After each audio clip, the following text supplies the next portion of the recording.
All right, we're going to have a look at how to use the Goal Seek feature in Excel 2003. So to get started, you can open up your loans.xls file that comes with your student data files. As you can see it here, and the default data is basically $100,000 at 10% for 25 years.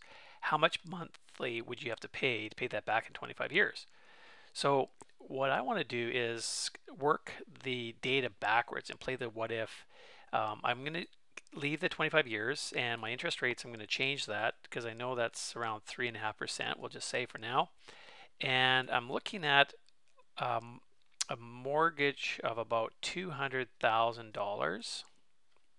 So enter that, and it says that my monthly payment is going to be 1,100 or $1,001.25.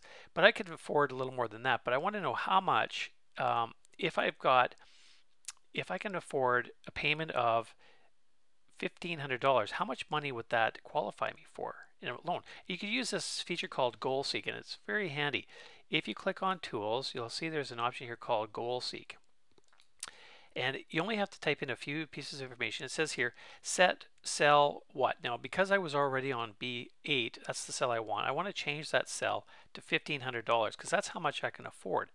Now, clicking the third text box here is by changing what cell. Well, I want to change B1. I want to say if I change my amount of a loan, what would that work backwards? I want to seek for that. My goal here is to seek for a value of a loan amount based on a payment of $1,500. And when I do that, when I click OK, the computer automatically calculates that I can actually qualify for $299,626 at 3% for 25 years if I make a payment of $1,500 per month.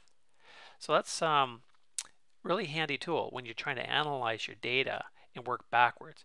Otherwise, without this tool, I would have had to go through here and say, okay, well, maybe it's $280,000. And I'd have to play this what if. No, that's only $1,401. I can go a little higher. So let's go 290,000. Now I can still do more. Let's go 300,000. And oh, it's a little bit too much, so I got to drop that down. No, got to go up. So you can see here, if I didn't have Goal Seek, it would take me a long time to try to figure out what that magic number is right there.